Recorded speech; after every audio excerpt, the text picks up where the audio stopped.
Ulitin Ayun. natin. Baka tama na. From the top. Practice lang pala. Practice lang. Na may stock pa yung t-shirt. Yun ang ulitin. All good na. All good.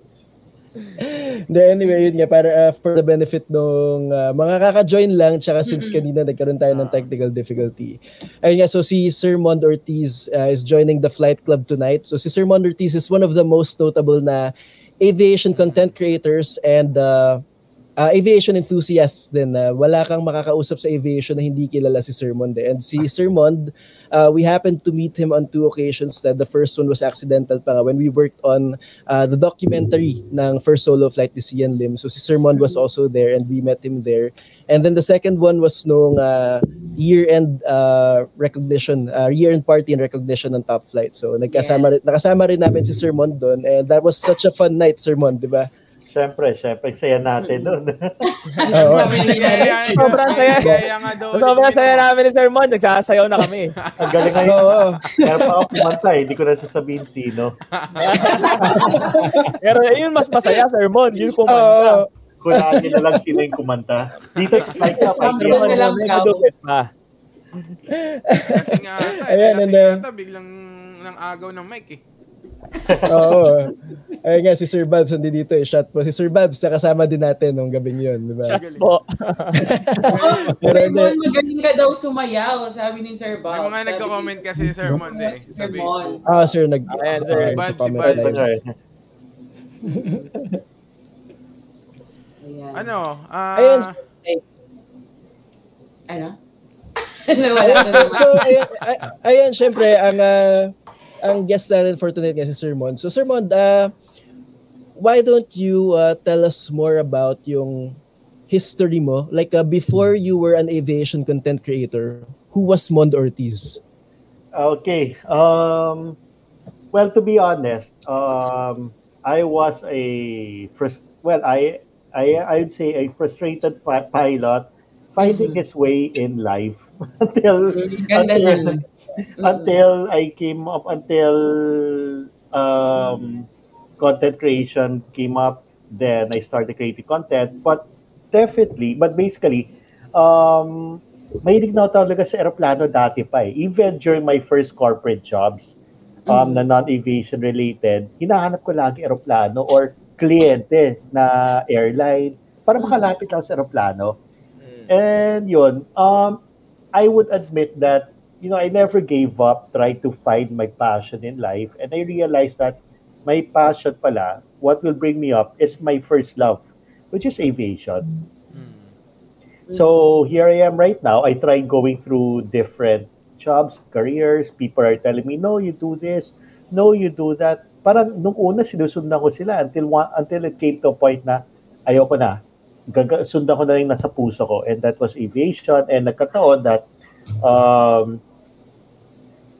destiny led me to become a content creator in aviation. And, that's where everything took off.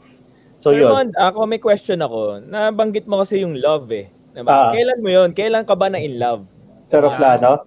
Yan. Hindi. Teka, in love, saan o kanino? Saan? Sa aeroplano muna, tapos kanino. Aeroplano din, pwede na rin yung kanino. Basta totoo lang, yung kanino sikreto yun, alam niyo yun, nung nasa ano tayo. Joke, diyan. Anyway. Nung nung 2 weeks ago na in love ka pala, Sir Mon. Hindi May nagpatibok pala sa puso ni Sir Mon. Ilang gabi yun. Hindi, actually, yung love ko sa aviation began nung bata pa ako eh. Yung tito ko kasi, may malaking picture frame ng F-15 Eagle sa kwarto. Tapos, when I was in his room, nakatitig lang ako. Parang, ang ganda, F-15. Hindi ko alam F-15 yun. Alam ko lang, aeroplano, ang ganda, tignan. And then, one day, binigyan ako ng libro. My first book sa air. Kasi usually, di ba pag bata, ang books usually are nursery rhymes. And it so happened, I was given a book, my first airplane book, which is this. This is my first ever airplane book. And how old was I? I was like 3 years old. Imagine, yung mga details, ang liit. Pero ito yung binabasa ko. Was I reading nursery rhymes? Hindi. Yan ang binabasa ko. Aeroplano, F-15. Aeroplano agad. And then, I was given my Sec B. Sinabi, uy, nagbabasa ako ng libro at least, di ba? And I was given my second book. Ito. F4 Phantom. So, dyan ako napahilig sa aeroplano. From then on, I began drawing planes. I began reading more books about planes. And up to now, favorite ko pa rin ang F-15.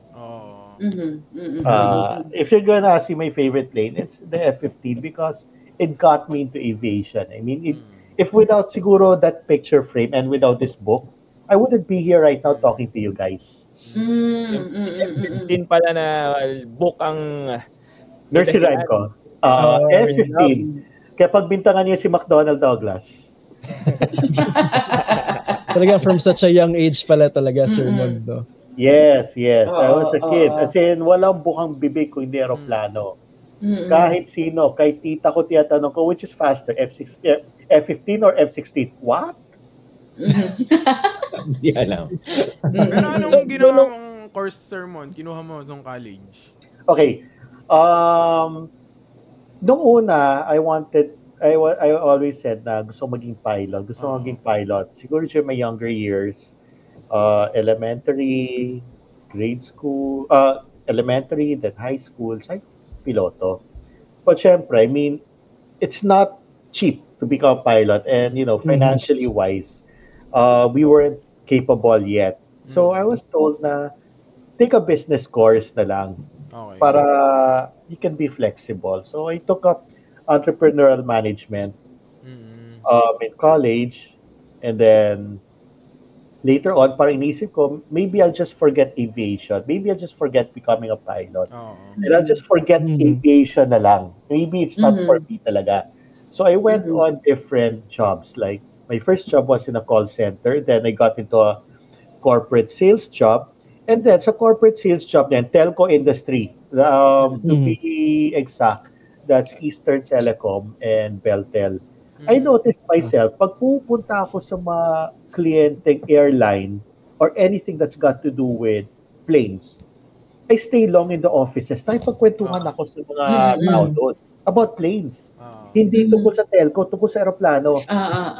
And then parang siya ko na-realize, nandun pa rin yung passion ko sa aeroplano. Bumabalik pa din talaga doon sa I was led back. Yun. And then, I resigned from corporate world kasi feeling ko hindi para sa akin eh. Parang I was going to work just to get paid and nothing else. Parang wala yung passion. So I tried out different jobs. I mean, nag-insurance ako, nag-multi-level marketing ako, kung ano-ano, nagbenta ako ng kape, lahat. Wala eh, parang wala yung passion pa rin, wala pa rin, parang hindi ko mahanap. And then, there was, I as a hobby, I DJ also. I went nice. Yes. So I entered into mga club events. I tried to become a DJ full-time, pero ayoko. And then, I entered into mga events. Then, a suggested event was a flight attendant night. So sabi ko, sige, game. Kasi flight attendant, daming chicks nito. So, yun. Sino nakaisip niyan, Sir Mon? Friend of mine. Friend of mine. So, why not? Organize kami FA night, which is Flight Sexy. That was 2009. Flight Sexy. Flight Sexy, yes. Flight Sexy ang pangalan. Yeah. Hanggang ngayon, Sir Mon, nangyayari pa rin yung Flight Sexy. This year, meron this year. Talaga ba? Halloween. Halloween. Meron pa rin. Ngayong mga sermon, meron ba ngayon yan? This December? Tapos na. Wala na eh. Halloween. Kayo pala nagsimula niyan, Sermon, bale. 2009, yes. And then 2011, inulit. Okay. Just because parang nag-fuel yung passion ko for DJing and for, makakilala na mga FA. Ngayon, sino nagpapatakbo niyang yung Flight Sexy? Cabin crew mismo already. They're known as Altitude Promotions. They started 2011 Altitude, and up to now they're doing well. They're able to execute it very well. Hindi minsan punta tayo dyan, no? Ay, oo. Next year. Actually, I hope you don't mind me plugging. Go Every lang, sir. Friday, Sure, sir. yeah, every Friday, there is this flight attendant night in Coconut Club. It's talaga? in High BGC. Street. Every Friday night. It's called Mm-mm-mm. the flight night. It's hosted by people from Cebu Pacific, pero open to all airlines. Okay. And not only flight attendant, pero pati mga pilot. So, pwede kayo. Every Friday yan, sir. Every Friday. tara na So, pala. meron pa yan. Oh. Tara na lang. Ngayon pala, Tara na. Pero mga sasabihin ka namin, Tonight kayo. kapit natin. And broadcast na tayo. Siyempre, di ba, the flight night. Pero sir, meron pa yan next Friday. Yes, meron. Ayun, meron. pwede. Ang ating Christmas party na pinaplano. Oo, kasi bilang the flight night, dapat andyan ang the flight club. Oo. Try natin. Talaga sa ganun, no? Neil, ang galing mo talaga eh. Oo, di ba? Baka maganda gumawa tayo ng club talaga. No? Coconut Club eh.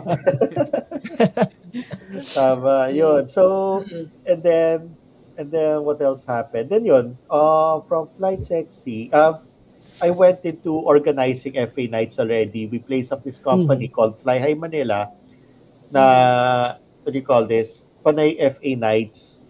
And then I realized, yung social media, kailangan paluin. Because ang social media is the best way to get the message to this cabin crew the most cost-effective way. So, I started posting pictures of cabin crew members and all. And that's how I got into social media. Pumatok yung page. Tumami yung likes. Kasi randomly, I would post pictures ng cabin crew. Siyempre, may paalam ako. Magaganda eh, no? I would post them. Di na-share, parang gano'n. So, yung page ng Fly High Manila became a social media ready platform. And then, there's a time I wanted to get into vlogging. So, ito na yun. I wanted to tie up with this guy na gumagawa I won't mention his name na lang. But I wanted to tie up with this YouTuber na gumagawa talaga ng mga flight reviews. Parang inisip ko na lang, okay, it will be a Fly High Manila post. It will be a Fly High Manila video. Ikaw mag-host. Collab tayo. Pero tayong dalawa, may video pa ganun. Kasi ako, totoo lang, camera shy ako eh. Sa totoo lang. Nung una, camera shy ako. So, Nung sabi una. ko, nung una. So, sabi ko, okay, ikaw na magsalita, ako yung behind the scenes, ako na mag-shoot. Ganon. Bigla nung una, sabi niya, sige, why not? Di nag-message ulit ako. Aba pa na scene zone na. Sabi ko, no choice. No choice na ako. So I had to bite the bullet and become the host. Okay din, So hindi talaga yun ang plano nung una, Sir Mon. Yes, I was led there. Ang coverage ko doon was the Philippine Airlines soccer team. And syempre, cabin crew yun. So related. And then, intro pa lang, naka 15 takes ako.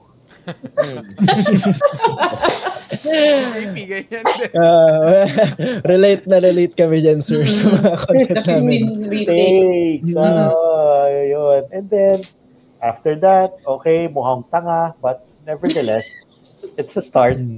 We have to start somewhere talaga. Yeah. And then, naging na lang, consistent. I would interview flight attendants kahit pa ako or what, or kahit ilang takes, sige lang, panat lang and all. Until it became part of me already to vlog, Fly Manila. And then I placed up already my own name. I left Fly Manila, I placed up my own name, Mon Ortiz. And I wanted to put in more vlogs, content. Parang kumbaga, ang benchmark ko is Sam Chu. Sabi ko, gusto kong maging katulad nun.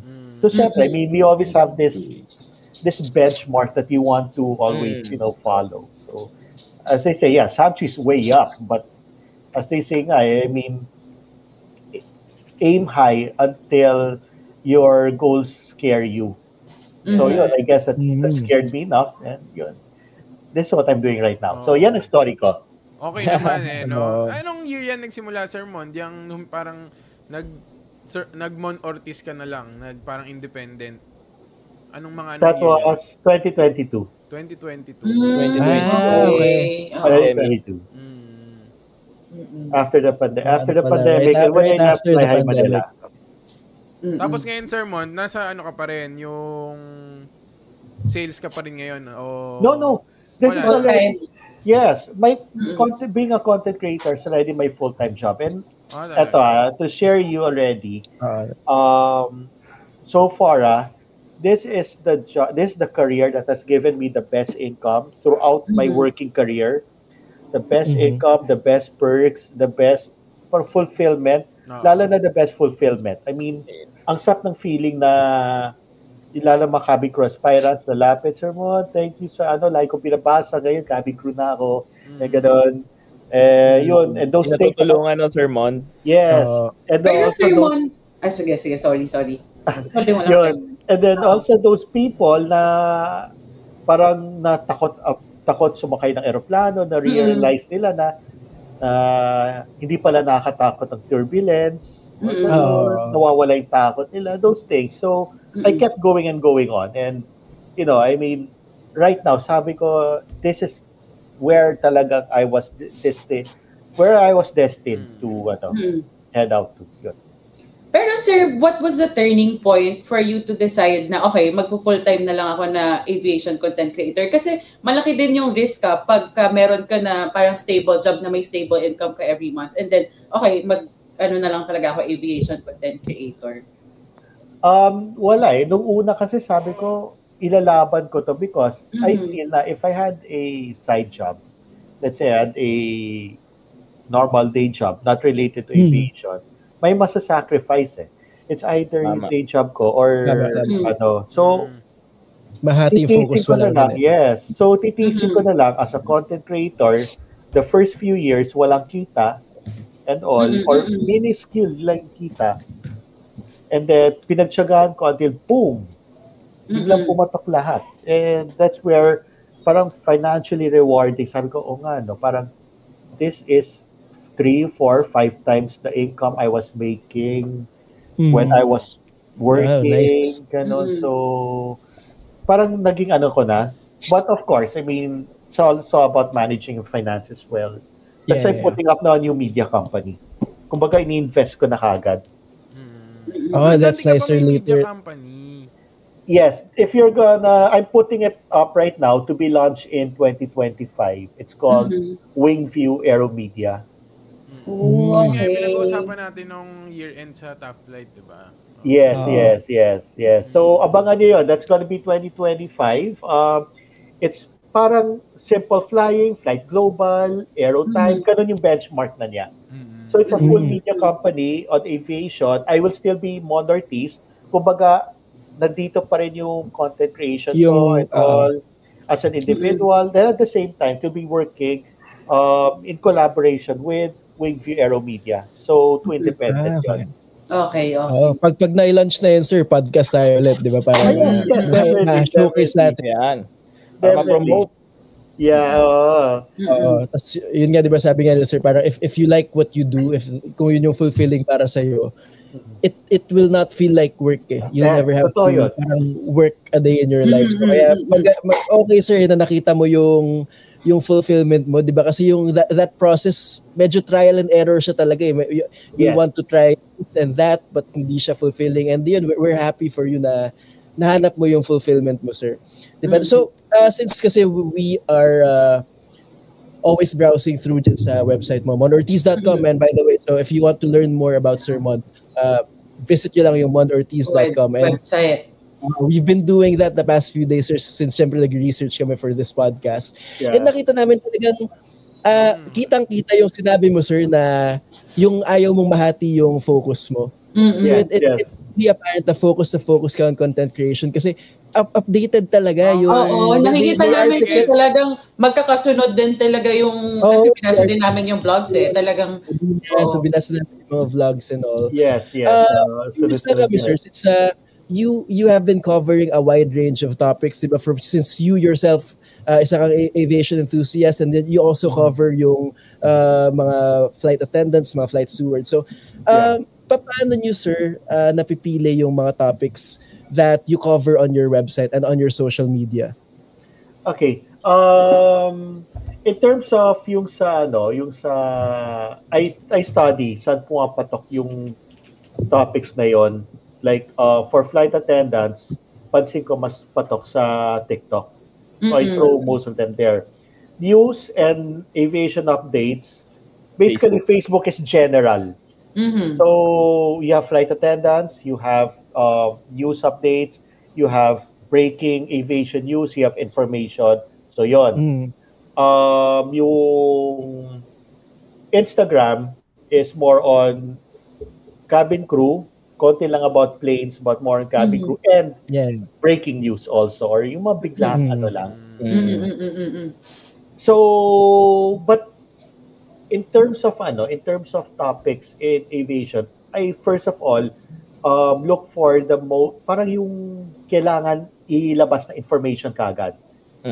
Which is relevant to today's times, lalo na like when it comes to safety, because right now ang dami bumabiyahe, and I noticed that there's a poor sense of safety among many travelers. Akala nila riding a place just like riding a car, riding a bus, hindi sumunod sa seatbelt sign, tanggalin. They don't understand yung drawbacks of doing those things. Yes, especially yung mga dinadala, yung dapat hindi na alam na nilang hindi check-in, 'di ba? Baka makalusot. Mga ganun.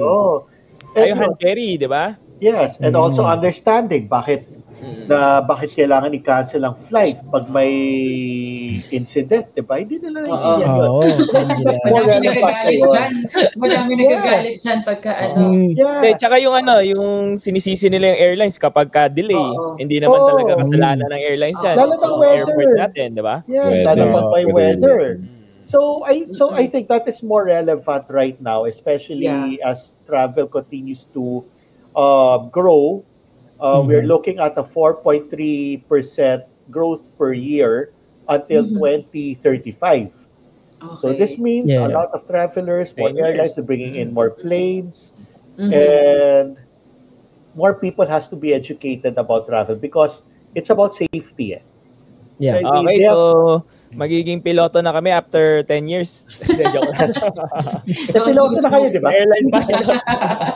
Pero yes sir, tama nga, the work that you're doing is great kasi like what you said nga, a lot of the travelers need to be educated about this dahil the reason why they're complaining, marami kasing nangyayari behind the scenes that they don't know about. So kaya important talaga yung mga ganito, and how we're using social media to cascade yung mga information na kailangan naman talaga nilang malaman in the first place. Yes. And of course, to also inspire future aviators.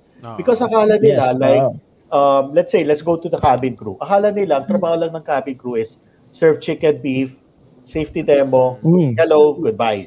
Yan lang. Hindi nila nagiget na behind everything, ang lalim ng trabaho nila. Ang lalim, lalo na when it comes to safety. Grabe yung training. Nakailang beses na ako nakanood ng cabin crew training. It's, wow, I mean, mismo, feeling ko hindi ko kakayanin yung, pero yung yung manuals na babasahin nila. Sabi ko nga, mas mahirap parang maging FA kesa magpiloto. Kasi sa kanila, sobrang kapal, tas ang onti lang ng time nila para to, di ba, memorize. Yes. So, akala naman tao, ganun-ganun lang, hindi. And I think, this is the best time to really help aspirants be aware of what it takes talaga to be a cabin crew. At hindi lang siya parang glamorous. I mean, you have to be ready for the dirty side of it. And the best way to do it is to show myself in the venue mismo, talking to the hiring manager, talking to the cabin crew trainers, talking to the executives, for me to establish credibility. So, kaya yung ganun yung ginagawa ko. It's not lang na panay words na, sabi ni Mond Ortiz, I have to establish credibility, and that's why I have to really go all the way to vlog, all the way to the airline, do a video with them, interview people, for them to get that this is the real thing. What I'm saying is, this is it. Diba? These are things that the airline cannot directly communicate, which I am the parang conduit I'm the conduit to provide that line, that connection between the airline, the aviation industry, and the passengers.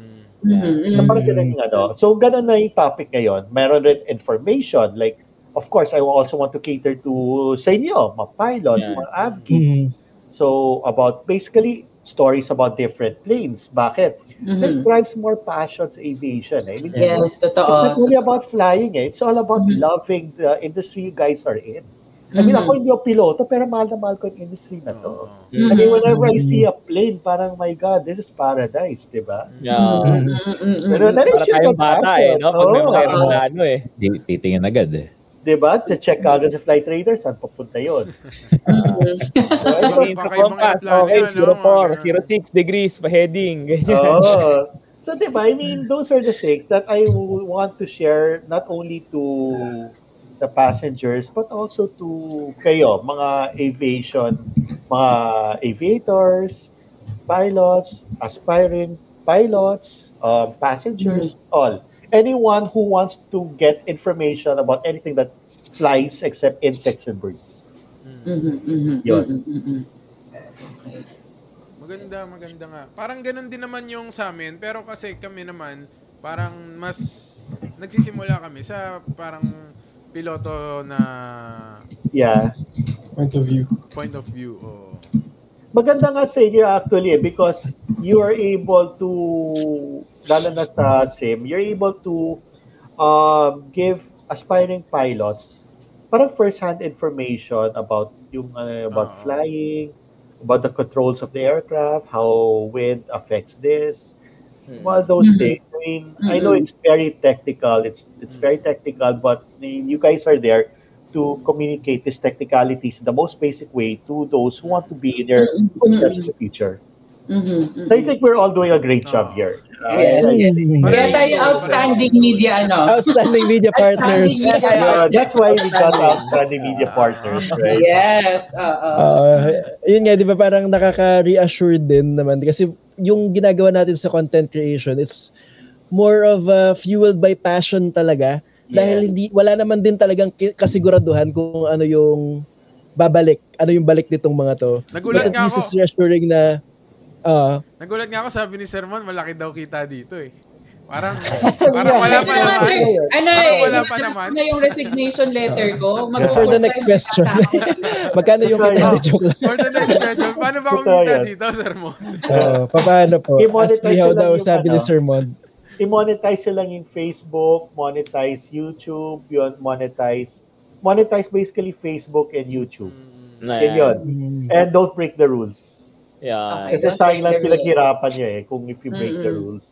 Just create original content as much as possible, or if you use someone else's video, just credit it back or magpaalam mo. Okay.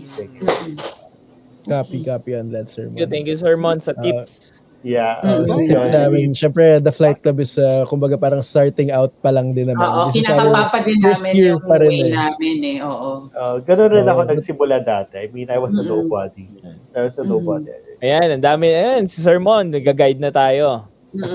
Di ba? Pero at least nga, Sir, na reassuring na at least unti-unti nalalaman natin na we're making a positive impact on the aviation industry since nandito naman tayong lahat and maliit lang din yung mundo ng aviation.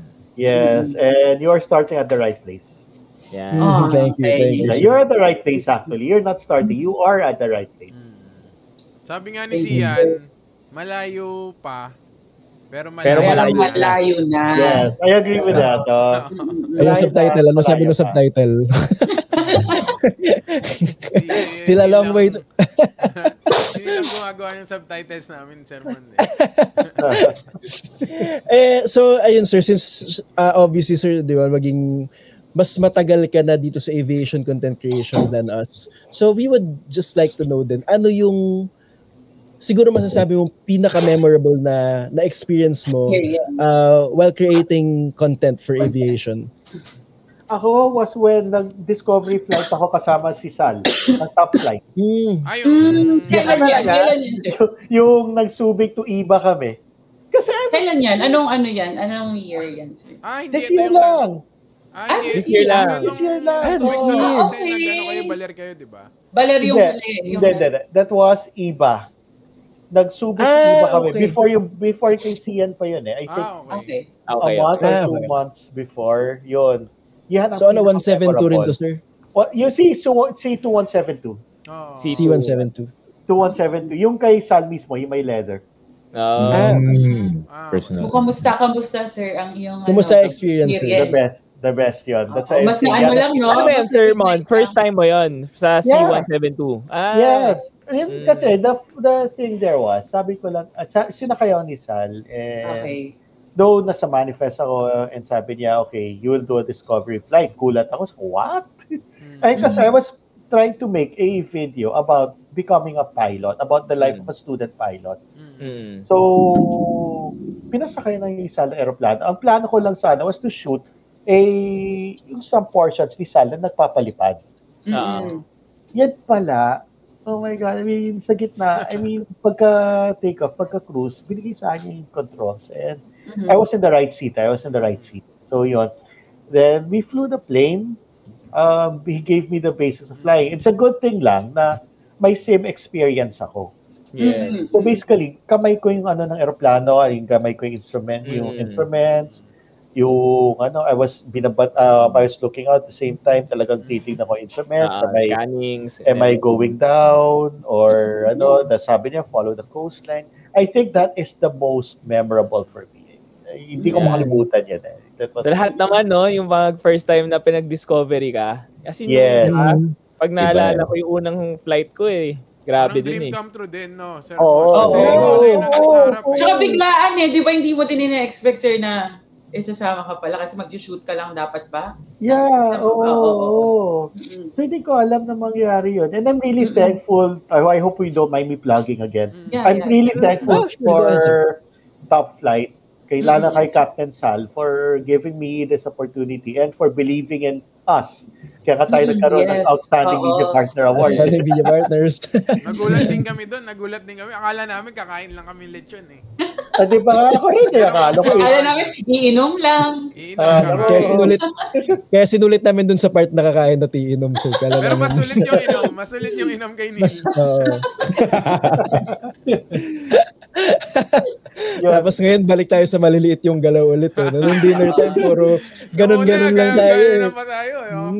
Tapos naglawas na ng alak. Ewan ko, si Neil. Nilabas ang Christmas bonus. Pero tingin ko yan ang pinaka-memorable sa akin na shoot. Yun. At saka usually naman, lalo na mga cabin crew graduations, sobrang naka-inspire kasi, you hear a lot of stories, how they started. Meron yung mga naka-15 rejections, finally cabin crew. Oo nga, nakikita ko ngayon sir sa mo. Siguro sir, next time parang we can join you para mapakita din namin. Naghahanap siyang content to. Kasi wala na po Pwede mo naman sabihin kay Sir Mon, pwede ba sumama pang content din namin? Para mapakita din natin kasi yung sinasabi kanina ni Sir Mon, nakala nung mga passengers, yun lang yung ginagawa ng mga cabin crew. Hindi nila nakikita yung behind the scenes talaga. Para mabigyan din sila ng spotlight talaga. Tama. Yun nga, mabuti ka na na-highlight ni... yes, Sir Mon, go ahead, sorry. Actually, kaya yun. Off camera, I'll share you how you can make that possible. Buti nga na-highlight ni Sir Mon yun. Kasi friends din ako na FA and sabi nila na parang the work that they've been doing on a daily, yung mag-serve ng food, chicken, beef, ganyan, parang that comprises siguro around mga 80 to 90% ng work nila. And yung remaining na 10 to 20% is something na parang hindi nila wini-wish na aabot sa point na gagawin nila yun. Because if they get to do that, meron na talagang sakuna na talaga. And, di ba, pag umabot tayo sa ganun, sila talaga yung mismong magdedepend on tayo sa kanila for safety, di ba? As travelers, di ba? As pilots, ganyan. Sila talaga yung sa kanila nakasalalay talaga. And syempre sa atin din as travelers, kaya nga we need to be educated tayo lahat. They say nga mga flight attendant, they say, di ba sinasabihan sila na trabaho niyo lang is just to serve chicken or beef. Sabi nga nila how we wish yan lang. Because beyond that, our lives are at stake. Bakit? Emergency Sabi, there's a saying nga flight attendants immensely trained for something that they pray will never happen. Tama. And para saan, parang sa cockpit, 'di ba? Kapitan, piloto. Sa cabin, ang kapitan diyan, 'di ba? Yung FA. True. There's authority. Tsaka may mga procedure, di ba, na parang kailangan mong makipag-coordinate sa Flight deck. Yes. Marami Sir, yun. I'd like to ask pala, sir, no? Yeah. Since we're na tayo. What's your most challenging part of being an aviation vlogger? Okay, it's about thinking of the content. Magandang tanong. Yun, it's about thinking of a content. It's about really being creative about your content. Kasi there's so much topics that can be covered in aviation. You can cover defense, you can cover mechanical stuff and all. There's a lot. It's a big spectrum, I would say. But you have to choose which one will get the interest of yung market mo. Yung market mo. So every day I have to really think, can I share today?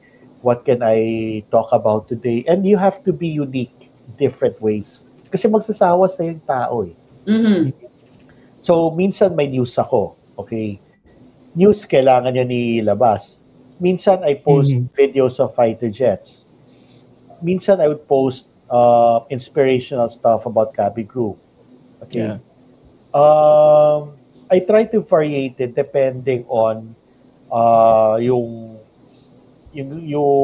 market at a certain time, like kunyari 7 o'clock, sino yung maraming active dito. Yun. So talagang it's you have to think talaga beyond the box. You have to think beyond the box talaga na okay, how will I make my videos better? How will I make this trending? Parang ganun Talagang magpapaisip ka. It's not just about content lang, content purposes. How will I make a content without offending someone? Diba kasi maraming content creators rin na gagawa lang ng content pero gagawin nila kalokohan. Para lang for content. Hindi pwede yun. Napansin nga namin yun kasi parang meron tayong responsibility rin no? Yes. You have to be responsible and you have to really properly choose kung ano yung gagawin nyo. No matter how, let's say, laki ng pera kung, let's say, sa loob ng aeroplano, tatayo, kahit naka-fasten seatbelt, malaking pera, okay, sabihin natin, granted. But then again, the impact sa pangalan mo, yung long-term impact, is not good So, wag na lang. Diba? Yeah. I'd rather take a step backwards and gain 2 steps forward than,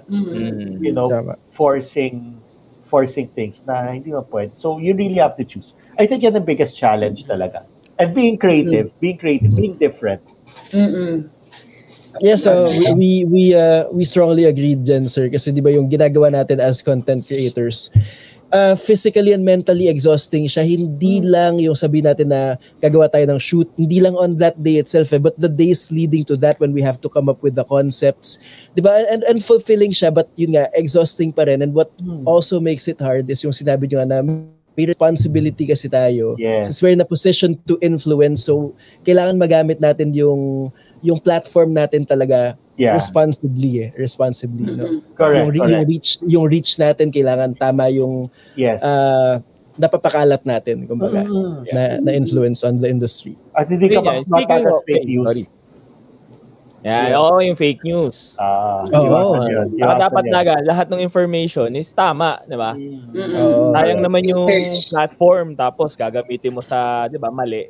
Yes. Wala Tama. Diba kasi kunyari yung mga Team Payaman, diba? Kahit ano lang yan, nakakatawa, daily life, buhay, kung ano-ano, random. Pero tayo talaga kailangan, nire-research. Katulad isa nating podcast na kung paano ba bumalik sa pagiging piloto, di ba? Grabe din ang research natin. Kasi yung sa airlock, ganyan.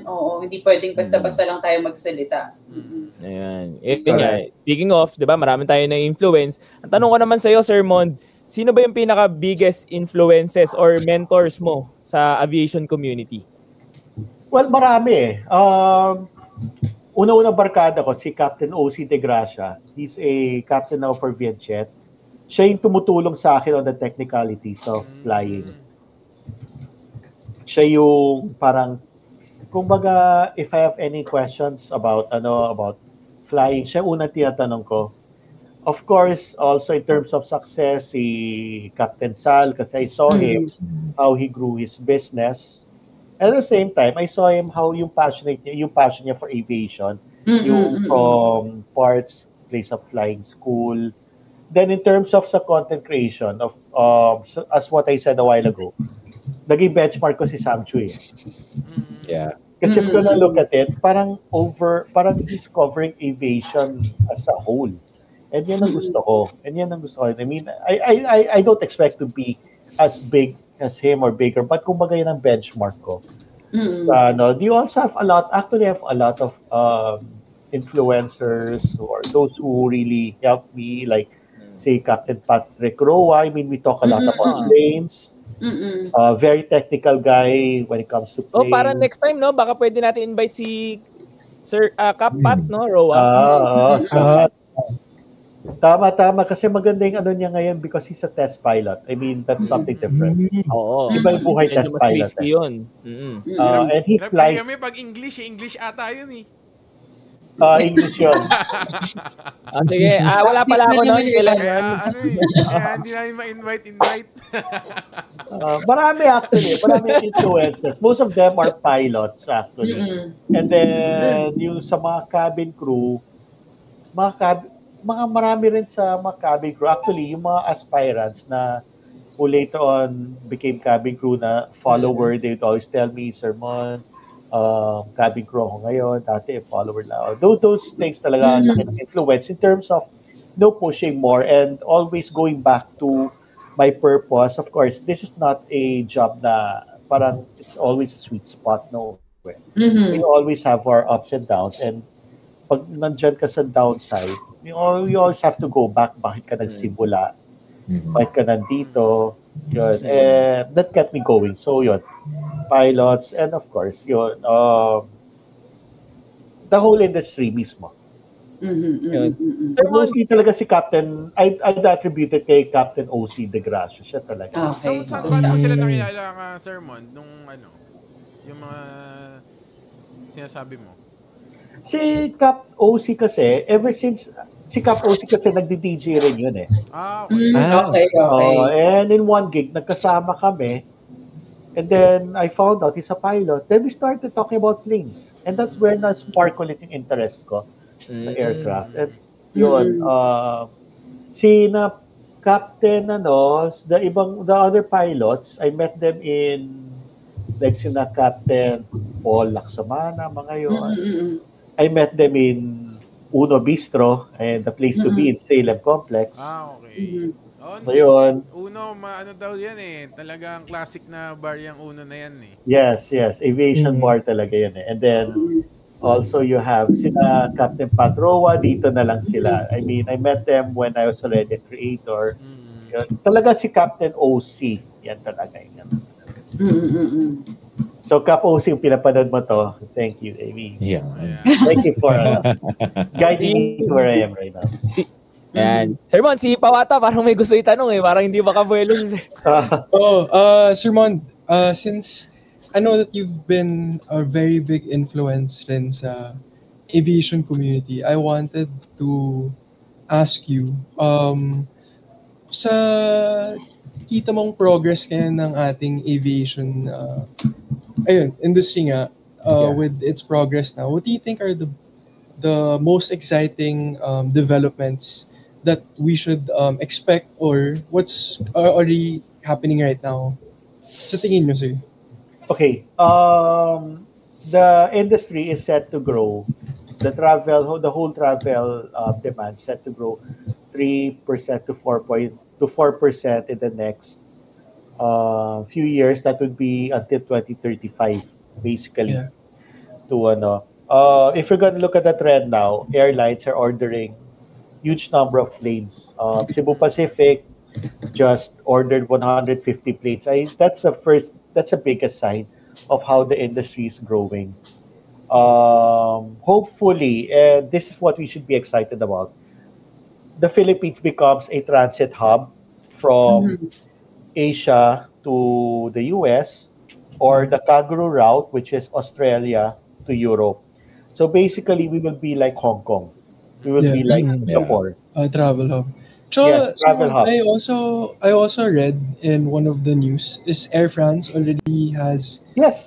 continuous flights from France to the Philippines, also Yes, in Air Paris. Canada as well. Yeah. So, grabe nga din pala The yung development. pag-boost Yes. especially Because- when it comes to traveling. Yeah, because if you look at it, Philippines is very strategically located Yeah. in terms of the connection between Asia and the US. At the same time, we're pushing for more tourism. When Cebu Pacific placed in the 150 plane order, we knew that, okay, this would be big. This is what's going to carry tourism because they'll be launching flights from 4 different hubs. That's Manila, Cebu, Davao, Iloilo. 4 hubs. 4 hubs sila. That 150 planes is enough to replace the existing fleet and at the same time to add more capacity. Yeah. So, ganun mangyayari nun. So, imagine mo yung ikot ng tourists around the Philippines, around Asia to the Philippines. It's gonna be Yeah. strong. And more airlines will mount flights here because magkakaroon ng more connections Connecting from different flight, yeah. parts. Yeah.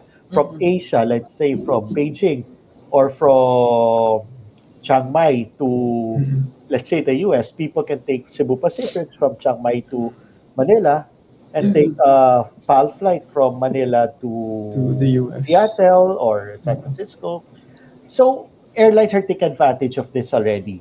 Parang yun pa, no? Sorry Don. Di ba, Sir Mon, so if mag-order sila maraming planes, that means kailangan din nila ng maraming piloto. Yes, No. absolutely. That is so a big. madami din cabin crew. Tama nga. Yes. I think I placed a post.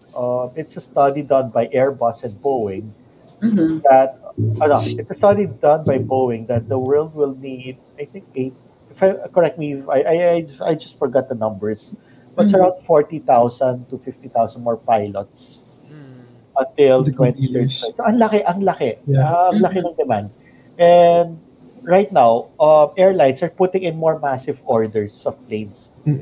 If you're gonna notice, di ba, Cebu Pacific 150, Indigo has 500, Air India magganon rin 500, Yeah. 500 orders of planes.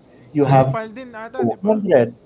Yeah. Yung PAL currently they have 22 pending orders. Okay, but I am not discounting the fact that I'm not discounting an idea or a rumor that hopefully 2025 they put in a massive order of planes. Because they need to Yes. Sir Mon, ito, na-research ko, Boeing forecasts a demand of 674,000 new pilots over the next 20 years. Yon. Diba? I think yung sabi ko ata was not world, I think more on Southeast Asia. 674 You check in Southeast Asia numbers. divided by 20. I think Yun. there's a breakdown. 3,700 per year ang in-expect nila. You try to look into Southeast Asia. Ilan yung kailanganin nilang pilots? So, that's your opportunity. Tsaka baka sa consumers din, no? Kasi pag dumami yung aeroplano, baka mas Madali na mag-travel. Tsaka baka mas mura yung mga rates ng mga airlines. Oo, kasi ang daming competition. Yes, and that's the reason why Cebu Pacific has been really investing on planes. Kasi ganun mangyari. The more flights you put in, the more seats you offer, the more you can lower your price. Yeah. That's why ganun yung business model nila, all economy, kahit siksikan. Because they're able to stuff how many people in one plane. For the 321neo, you have 236. For the A320neo, you have 188. For the A330neo, you have 459. That's why they're able to bring down their price real low. And that's why aviation is set to grow more and more, lalo na in terms of the low-cost carrier market. Oh. Di panalo ang Pilipino, di ba? Kasi mas bababa ang tickets. Yes. And everyday consumers are the winners. Yeah. So, Sir Mon, di ba you said na since the aviation industry is growing especially in Southeast Asia, and you already shared rin na Philippines will become a hub similar to Hong Kong. Yeah. one, developing in the idea of development, how did you what's this, what do you call this, how did you see how the Philippines developed into actually being a hub in the years to come? And just for example, Cebu Pacific ordering a huge number Yeah. of planes, hindi naman kagad kaya ng isang kumpanya na No. agad-agad, diba? So there's a specific development which There's a I would love to breakdown. know. Yeah. Pero usually ba, Sir Mon, mga 1 airplane every month, 2, ano bang? Depends. Like Cebu Pacific in the first quarter of the year, they brought in 3 planes.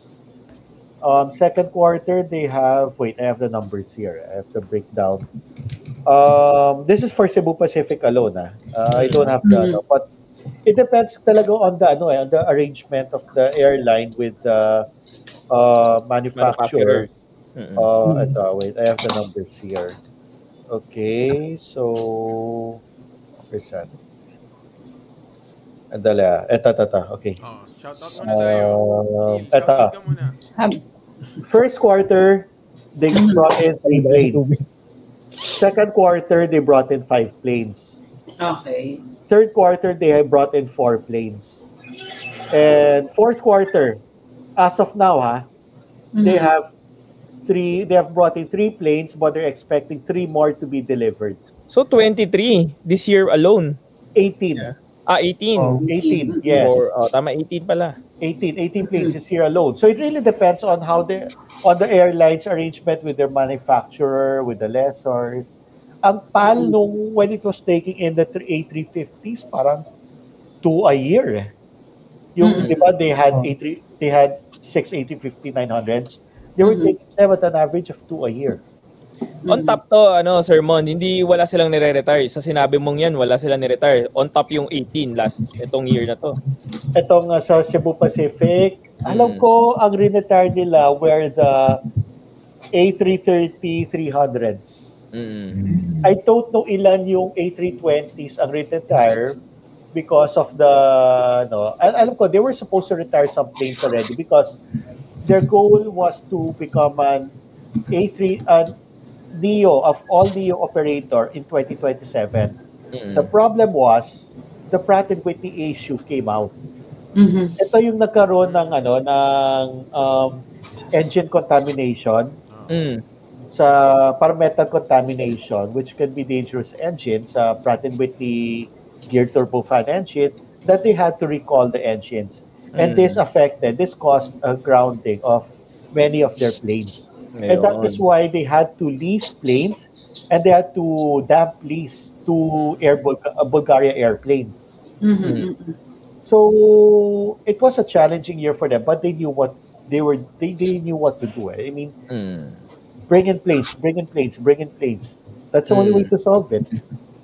And that's why they are here right now. I mean, this is not a promotion for Cebu Pacific, but if I'm going to look at their story, if I'm going to analyze their story, they were really very forward thinking on how to address the problem. The problem was there, yes, maraming AOG. Maraming AOG. Pero anong gagawin nila? How will they recover from the AOGs? Bring in more planes. Get more planes delivered. Lease some planes. Wet lease. Ganun lahat. And I think it worked. It worked for them. Grabe rin kasi talaga sila Sebpak no? Yeah. They're very forward thinking and they have a well-oiled, they're a very well-oiled machine in terms of data gathering, in terms of planning, in terms of forecasting. They're a very well-oiled company. In terms of making decisions, they're very decisive, yet they're very calculated. Ang galing nila. I have to give that to them. Ito may tanong sir sa comment. Ito, basahin mo siya, yung kay JK.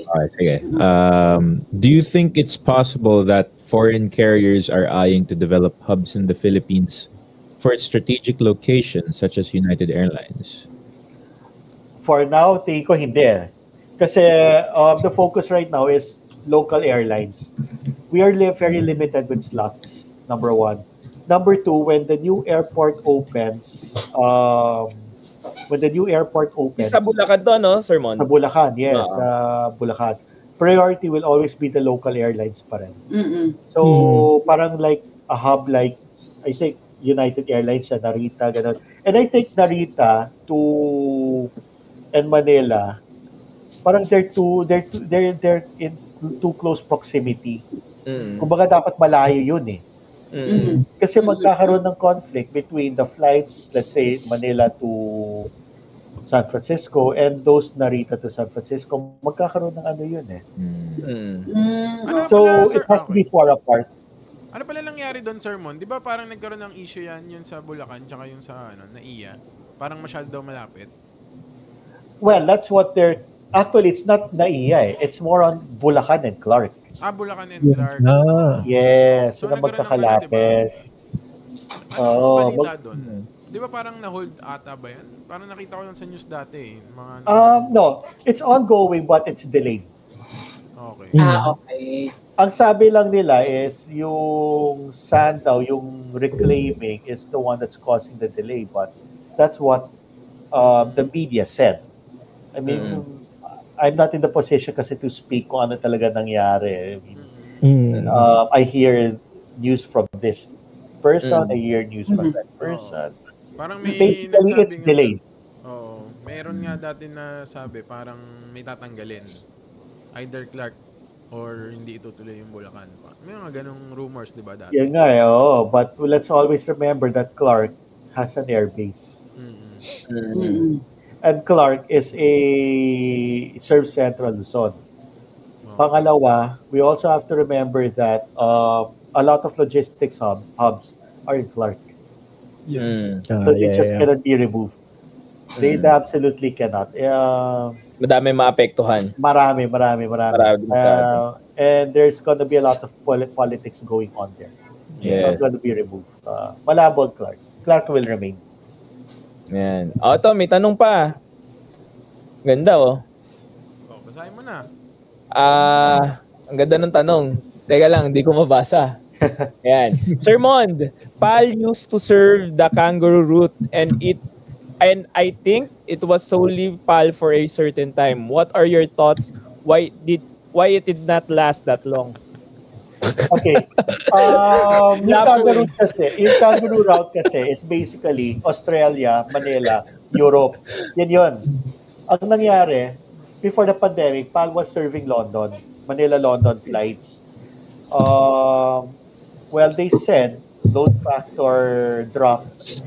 It wasn't that profitable, Manila-London, and so they decided to drop the route nung pandemic. Then, hindi na nila binuksan yung London because the priority right now is US. And kulang ang PAL ng aeroplano eh. They're lacking so much planes right now. I think that's one of their sickness right now, which they're trying to address. It's the lack of planes. I mean, you also have the supply chain problem, which is affecting airlines globally. Right now, that's why daming planes grounded. You have the Pratt & Whitney thing.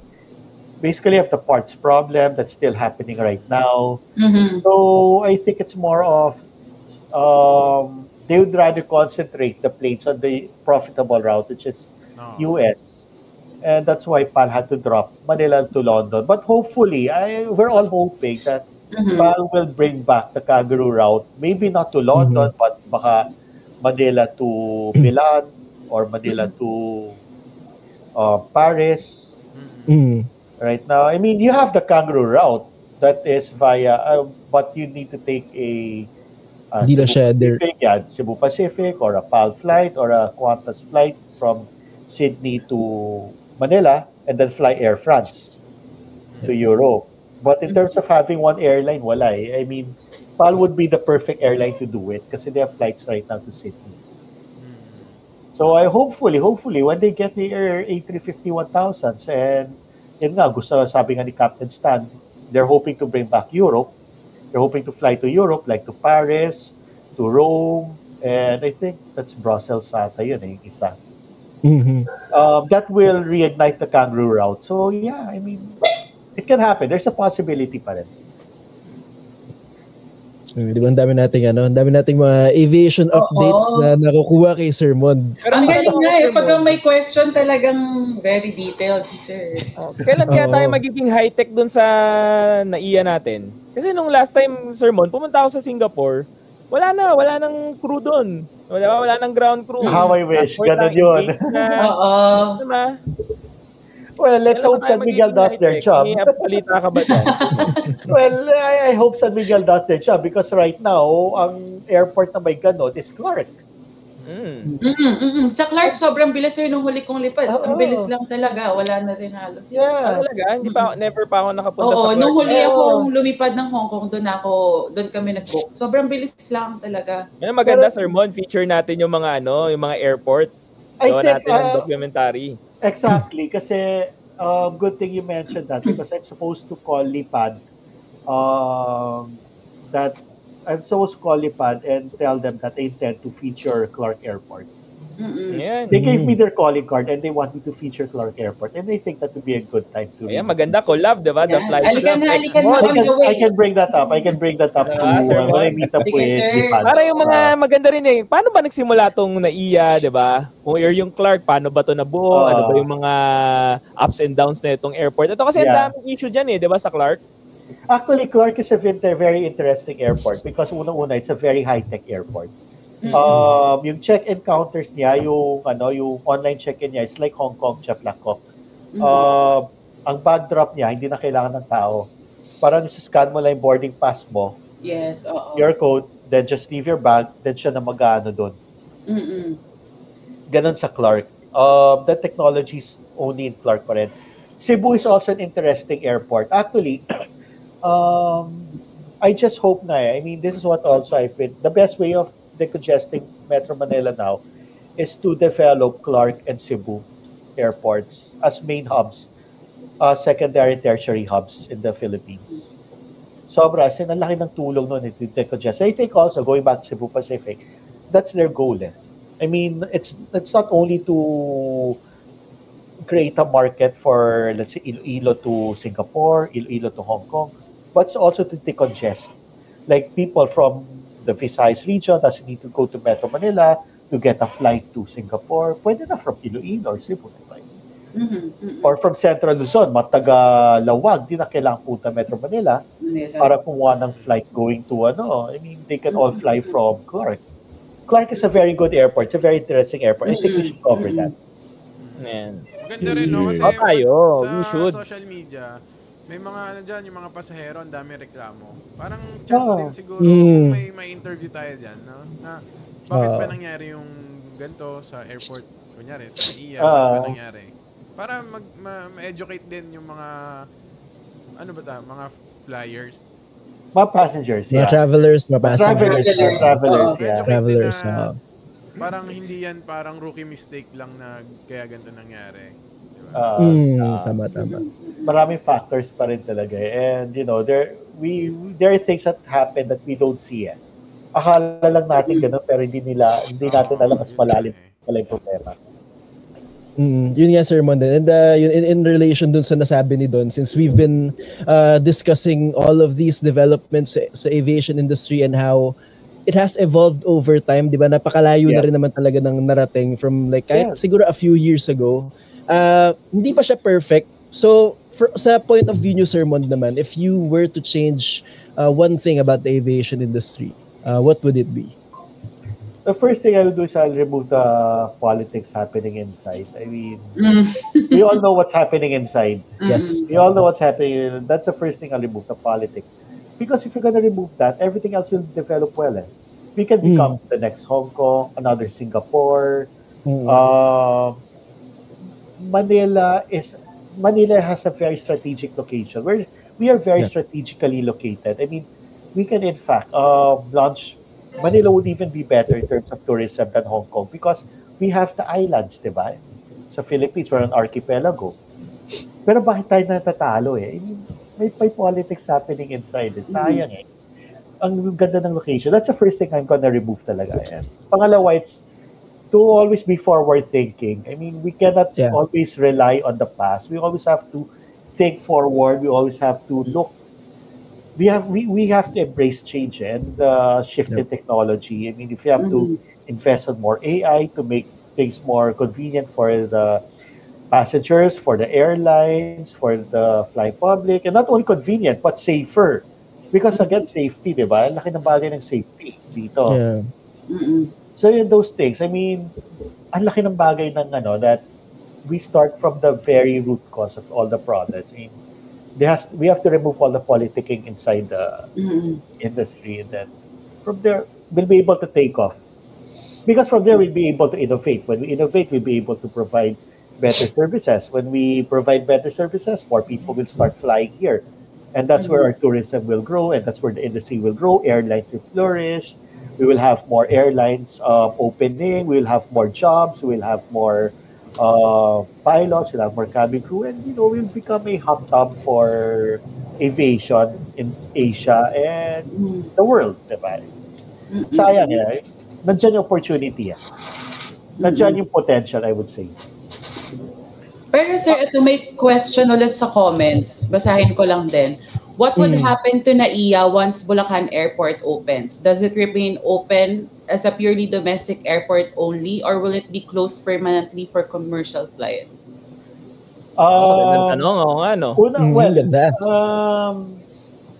Actually, that's medyo I mean, hindi ko pa masabi rin anong mangyari sa NAIA. But we always have to remember also that another airport here, Metro Manila, will be built. It's going to be built, and that's Sangli. Gagawin ba nilang commercial? Aayusin nila. That is the plan. Sangli. So, ang mangyari doon is, Bulacan and Sangli will operate like Haneda and Narita in Japan. So, most likely, ang mangyari sa NAIA is, they will have to close it down. When that happens, you'll have Sangli and you'll have Haneda. You'll have Bulacan. They'll be operating. I mean, kaya naman but... Pero, yun nga, Sir Mon, kung magyari magkakaroon ng Sangli, may NAIA, may Clark, may Bulacan, na-foresee ko rin kasi sa future, kung dadami yung passengers, no? Isa sobrang traffic na ngayon sa Manila, mas gusto ko na lumipad, di ba? Yeah, oo. Diba, kahit kunyari, Cavite to NAIA lang, liliparin ko na lang sa ganun ka-traffic, di ba? If Sangli opens, malamang sasarado ng NAIA. Pero 3 hours ka mag-check-in. 3 hours ka boarding. Tsaka kailangan mo muna planuhin, kailangan ka pa pupuntang Cavite para ma-book mo. Parang ganyan. Parang funny nga mas matagal pa yung travel time mo to the airport than yung flight mo. By the way pala, ma-plug lang namin since we've been getting maraming magagandang questions sa comment section. So sa mga viewers natin, we're also encouraging if you wanna join. Kung may mga questions kayo that you want to personally ask Sir Mon, meron tayong Discord link over here. Pwede. So, wala tayo sa Discord nga pala, no? Pwede, So, pasok lang kayo sa Discord. Pasok kayo sa Discord, tapos gagawin natin ng paraan yan. Or, actually, we can give them yung video itong link dito pala. Pwede. So, yun, pumasok sila ng Discord, pwede naman, gawa natin paraan. Or let us know in the comments. Kasi ang dami nagtatanong no? Ang ganda din ng mga questions. Ang ganda ng mga questions. Ito, may nagtanong ulit, bago. Okay. Pero ayoko nang basahin. Ikaw naman. Ito naman. Sir Mon, aviation insider. Teka, isa-isa lang. Okay, go. Si Don. Sir Mon, as an aviation insider, can you say something, if you're allowed, about rumors regarding RSA's own airline? I'd rather... May NDA. Pwede sabihin. Ano tayo off cam, tsaka off mic. Yan. Sa totoo lang. Off cam, tapos gagawin natin ng pagmat bukas. Kasi sabi ni Sir Mon, yung daw yung magagandang topic Actually I've been hearing those rumors rin. Sabi nila that RSA plans to open an airline. Sabi ng iba, hindi. Sabi ng San Miguel, what airline? Ganun. We don't know rin I mean, I'm not discounting the possibility that it can happen. I'm not also discounting the possibility that it's fake news. So, hindi na rin natin masabi. Pero ano tingin mo, Sir Mon? Yan. Tatayo ba o hindi? Well, Not allowed to talk. Well, personally, okay. This is based on my personal opinion lang. I'm not confirming nor denying anything. Disclaimer lang, ha. Yes. I'm not confirming nor denying anything, but feeling ko, yes. Feeling ko baka magtayo. Baka. That is based on my own personal opinion. Parang kutob. Kutob ko lang. Pwede magtatayo. I can be wrong also. I can be right. I can be wrong. So let's see. Let's see in the next few years. Sir Mod, yung The Flight Club, tingin mo magtatayo ba ng airlines to? Hindi feeling ko hindi airline Hindi ba? Feeling ko airport tatayo. Para marami pang parts ng aeroplano. Iba-iba. Kala ko club Feeling ko baka airport to Ayan, may restaurant nanalo. May paraffle ba tayo? Ngayon ba yun? Meron yes, oo ka pala. So, ayan, yung unang nanalo sa ating free PPL ground, si Sydney. Shout out daw, Sir Mon. Shout out daw, sir, from DPR. Kala ko idodro na ngayon. Hindi ba? Ayan, sir, from Sydney Cruz. Shout out daw from DPR Aviation. Ayun, hi to Miss Adet and everyone from DPR PATS, now DPR Aviation. Hope to be back in your airport again. Your school again. Sobrang I love their school. Oo nga, and sana ma-invite din tayo. Collab. Just a little thing about DPR Aviation. Parang if you're gonna go to their annex area, parang sila yung tinatawag na Mojave Desert of the Philippines. Pagpunta kayo doon, paradise. Solid. Wow, okay. Gusto niya makakita ng Piper Cub in its flesh, doon kayo pumunta. Let's go. Halika na, Carmond. Pwede pa ba silang humabol dun sa raffle natin? Mag-comment lang sila dun sa post natin about dito sa podcast, no? Kasi pwede pa. Mamaya pa naman natin ibobolahin at the podcast, i-raffle natin. Ito din si Nikki Pullman, sir. Sabi niya, good evening, Sir Mon. My FA friends, thank you for your informative articles. Kasi ito si Nikki, din siya, FA din siya before, sir. Pero ngayon, sa Qatar Airways. Siya with us. Thank you. Yun yung pinaka na-appreciate, sir, ng mga tao, di ba? Not just yung mga FA, but also the aspiring ones. Kasi ang dami mo rin mga pinapost sa mga job hiring. Yes, Kaya talagang pagka nakakatunog sila ng job hiring, diretso na agad sa page ni Sir Mon. Ano ba may papayo mo, Sir Mon? May pasabog ako with regards to hiring. Okay? Ayan na. Okay. Ito lang, first. You heard it here first. Okay. Blind item muna, pero magkakaroon ng isang foreign airline that's gonna hire cabin crew members here na hindi pa nag-hire this year. Itong year. So next year, first time mag-hire dito? Parang hindi. Parang hindi na first time. Pero magkakaroon. Matagal lang hindi nag-hire. Mag-hire na next year. Is it gonna be Yan. Is it gonna be direct, sir, or through sa IPAMS ulit, ganyan? Hindi ko pa alam. Ano yung IPAMS? Recruitment agency. Sila yung sa Emirates. Agency ng sa Emirates, Qatar Airways. Yan. Okay. Mga kailan to, sir? Anong quarter? Hindi ko pa rin alam kumbaga nasabi lang sa akin is magkakaroon. Ayun. Okay. So, yung mga magpapayat na, no? And more to come from the local airlines. And yun nga, Sir Mon, may ano ba may papayo mo sa kanila? Sa mga FA, mga aspiring na gusto maging cabin crew? Okay. Actually, ito yung usual payo sa kanila Una-una, alamin niyo yung job of a flight attendant. It's not always about glamour. It's not always about looking good in the uniform. This is about service. So, ang pinapasukan niyang trabaho as FA is being a safety custodian and of being of service to your passenger. Kumbaga, this is customer service. And again, safety custodian. So, unang-una dapat alam niyo yung trabaho ng cabin crew. This is not going to be an easy journey, but you're gonna enjoy it. Iba yung rewards. Pangalawa is, when you get there, yung recruitment mahirap. Mas mahirap ang training. Pero pinakamahirap is flying. Because marami kayong encounter situations na hindi nyo naranasan yung training. Because, yun nga, I mean, iba-iba pwede mangyari on board. But syempre, I mean, yung mga nakuha mo sa training, the lessons there, you'll be able to apply it sa mga bagong situations. Yan, nangyari. So, yun nga. You have to be prepared for that. You have to be prepared to work hard. You have to remember that being a flight attendant is not a 8 to 5 job. It's a shifting job. So, you have to be ready to miss family occasions. Parang piloto, di ba? I mean, you'll be out for Christmas, you can be out for your birthday, you can be out for a family reunion. You have to be ready for that. You have to be ready for all the hard work. And of course, this is not only about looking good, okay?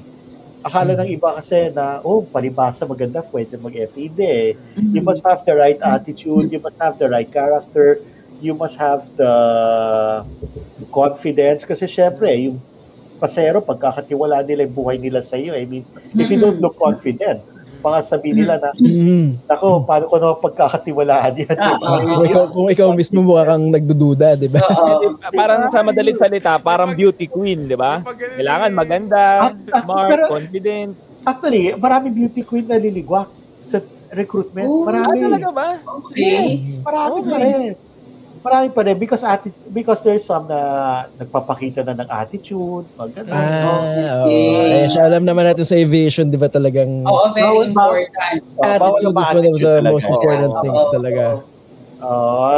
I mean, if I am to quote Captain Genesis Bernardo, he once said, skills can be learned, but attitude can never be taught. Totoo. Kasi yun yung kinalakihan mo eh. Diba? Attitude mo na yan ng bata ka, nagbinata ka, diba? Yeah, so to all Cabin Crew aspirants, have the right attitude. Alamin nyo yung trabaho nyo and make sure you embrace service. This is not about traveling the world. This is about being of service to your passengers, being their safeguarders in the air, and of course, also representing your airline. And the country, no? Oo, lalo na kung flag carrier liliparin nyo. And ayun nga, so ayun, dami nating napag-usapan about sa aviation, Sir Mondo. So we wanna hear more about you naman. So yan, since medyo ba-culminate na rin naman tayo ng podcast. Since kanina, sir, napag-usapan natin, di ba, na at a very young age, naging fascinated ka na talaga about aviation, yung dun nga sa aircraft model ng F-50. F-15 Eagle. F-15 Eagle. Yun na pinakita mo. So, no time ba na yun, sir? Parang medyo natakot ka ba or were you looking forward to have your very first flight as a young kid nung time na yun? Ay, excited ako. Hindi ako makatulog. My first flight was in 1986, Manila to Baguio on board the PAL HS-748. Talagang tatandaan. 2 days hindi nakatulog sa sobrang excited ko. Sumakay ng aeroplano. Gano'n na ako ka-excited. First time ko rin, kasi Manila to Baguio, ang bilis lang. The plane wasn't flying so high. So, definitely, within weather ka, di ba? Aba, yan ang air pockets. Parang okay, na-enjoy ko pa rin eh. Yung gano'n. So, that was my very first flight on the HS-748. Hindi mo natakot. Sobrang nag-enjoy nga ako. I mean, my first flight also, dyan ko rin naranasan yung landing sa Baguio, nakalo, mataas ka rin, pero bigla, runway na yun. And then yung step climb, yung ginawa namin, nag-step climb kami nun, sa HS-748, ramdam mo talaga yung sa tenga. Grabe yun. And PAL, that time, ang PAL was kay domestic, full service yun. Papakainin ka pa rin. Diba? That was really memorable. And I will not forget that. Every time I would step in a plane, my second plane ride was on an Airbus A300, 1987. Manila to Cebu, A300, wide body kagad. Ang laki. Ang laki, tapos walang air bridge. Akit kami sa stairs, wide body. Isipin nyo, akit kayo ng stairs ng A330, gano'ng kataas. Yan. So, wow, ang laki. A300 from HS-748 to A300. Di Sir Mon, mas tuwan-tuwa ka kasi mas malayo, mas matagal mo nakikita yung labas ng aeroplano. Tsaka sa labas galing. Sa labas ng galing. Kaya nga Oo. At ang layo pa ng Malaki ng parking ng A300. Sa domestic airport. Yun. So, yan yung first plane ride ko. From then on, Pero sir, meron ka bang mga, parang may bucket list ka ba ng destination talaga na gusto mo pa mapuntahan? Okay. Or parang favorite airport na gusto land. Kunyari, Sir Mon, papapiliin ka, favorite airplane mo na dadaling ka sa favorite airport mo at saang lugar yun? Oo, yun. Favorite person perfect, perfect Ayan. combination. Lahat. Perfect combination. Lahat na. Okay. At A350 flying me from Manila to London para pumunta sa MacLoop. Yan. Alam mo niyo kung ano yung MacLoop? MacLoop, grabe. You go to the... Loop flying yun I-search niyo sa YouTube ano ang MacLoop. And you will know bakit ko gusto pumunta doon. Grabe yun. Alam daw nilo eh. Oo, yan sila. Parang Top Gun Maverick. Ganun. You're flying through the MacLoop. MacLoop. Parang yung sa yung may isa pang Di ba rito sino ng Top Gun? May isa pang wish. Maka-backseat ride sa isang Blue Angels or Thunderbirds aircraft. Pero realistically speaking, kahit sa FA-50 okay na ako. Ayun, I think that touches na rin yung Steerman muna. Sa March. Sa March yan. Yung biplane. May biplane to be a classic. That will be a classic. Sobrang sarap nun sa camera. At syempre, sa bucket list ko, ma-check na. Di kami nakapag-invite. Di nga rin kami nakasama. Si Neil lang. Kaming dalawa lang yun ni Neil, sir. Nag-ultralight kami, tsaka Steerman. Oo. Actually, ang nag-invite talaga ng sermon, si Jabin. Sa si ACF. Pero mababait kasi sir yung mga tao doon na kunyari lilipad yung seaplane o yung Steerman. Kung sino lang yung mga nakatambay, parang tara, ganon, lipad. Hindi raw wala daw ano yung sermon hindi raw for rent yun eh. Ayun, sige. And yun, shoutout din kay Javi pala from Forship Aviation na talagang hindi nakakalimot na ito. Thank you, Javi. Yan ang idol si Javi. Mahal na mahal natin yan from the flight club. We've become good friends with we've become good friends with Forship Aviation kasi ang daming projects na rin na pag nakasama natin sila. And in may binili si Javi, may biniling diecast sa akin yun dati. Yung Cebu Pacific A330 Neo. Binili niya sa'yo, sir. Kaya kayo nagkakilala, ganun ba? Hindi. So kami nagkakilala. We had a shoot ng Top Flight, tapos magkasama kami. Yun. Tapos nalaman niya na may binibentong A330 Neo na diecast. Yan, binili niya. Binili na niya. Ito, may isa pang question sa comments, sir. Since we're talking about Sir Mon, I want to know what his favorite commercial aircraft is. Commercial aircraft of all time or present? Kahit ano daw. Sabi niya, doesn't have to be modern. Doesn't have to be modern. Any era. Okay, kung modern, I'd say A350. Ngayon, A350 ako. Ay, hindi. No. 747-8. 747-8. In Dash 8 Intercontinental. Bakit? Pero, una-una Queen of the Skies. I've ridden a 747 and that plane really rocks kahit sa bad weather. Diretso lang. Diretso lang. It's big, it's beautiful. It's just plain beautiful for me. I mean, itsura pa lang niya talaga. It's, kumbaga, beauty queen. Kumbaga, sa latang aeroplanong matatalbos beauty queen, siya yung magiging Miss Universe. Pero, favorite commercial plane of all time talaga, I would say the Concorde. Nakita ka niyan, Sir Mon, may Leco ngayon yan naka-display Concorde. And ito pa, maganda pa sa Concorde is, ang IFE simple lang eh. Di ba ang IFE natin ngayon, kailangan maraming movies. Ang sa Concorde, ang pinaka-simple, pero the best. Makikita mo ang Mach, ang Mach 2.5 and 55,000 feet altitude. That alone is entertainment to me. 55,000. Concorde. Imagine, kumakain ka at flying at the speed of sound. Pagkwentuhan ka sa katabi mo, flying at the speed of sound. How awesome that is. Yeah. You are flying twice the speed of sound. May plano yatang ibalik no, Sir Mon? Parang nakikita ko sa YouTube Ang babalik nila is the Boom Supersonic aircraft. It's being made by Boom Supersonic. It's called the Overture. It's being developed by Boom. Again, the name of the company is Boom Supersonic. It's an American company. So I think it's under development. Yeah, they want to bring back supersonic flights, but we will see because right now the trend is going towards more efficient planes. We're going to see more hydrogen-powered planes, and we will also see electric planes. So nandun yung development. I mean, we're going to have hydrogen-powered planes. We're going to have planes powered by SAF.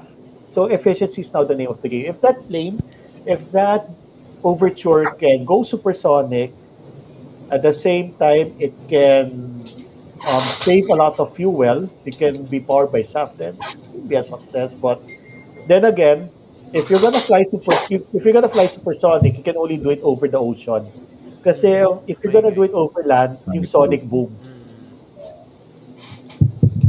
Ayun. Sir Mon, isa pa, kasi may nabasa ako dun sa newsfeed mo, parang about sa plane spotters. Since nababanggit mo, nahihilig ka sa aeroplano, saan ba pinakamagandang tumambay para makita mo yung view?